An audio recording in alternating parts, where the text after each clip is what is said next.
I think we have tremendous opportunities for the future. I think it's important that we build the right foundation for that, and I think we have a lot of lessons learned in order to do that.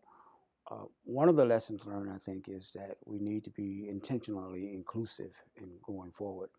And one of the things that has happened is that when we look at what is going on right now with the opportunities that are available, whether it deals with gig city, or new business opportunity, or education, or healthcare, and things of that nature, we see that they are gazing gaps right now, and obviously those gaps are basically sometimes people of color are left out as such. I don't think that's intentional.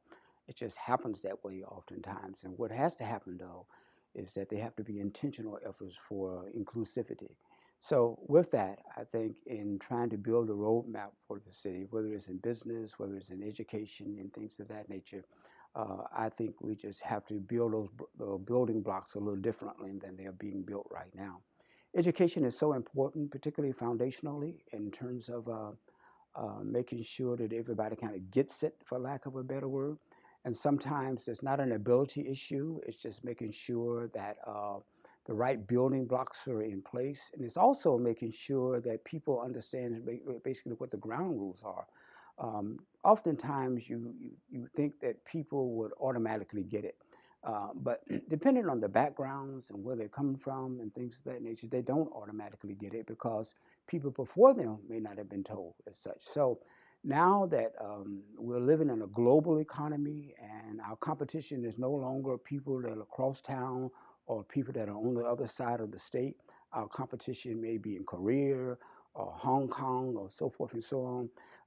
We have to make sure that parents understand why it's so important that they have a role to play as well.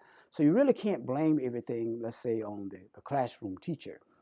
We have to make sure that parents they understand what the role is, the role that they play, and at the same time, we have to understand, make sure that the teacher themselves that they have the right tools in their toolbox, so that when they're in front of the classroom, they're not there intimidated. They have a role to play, but they have the right tools to make sure that the kids basically get it, and the kid that doesn't get it, they have basically some alternatives to make sure that they're right there.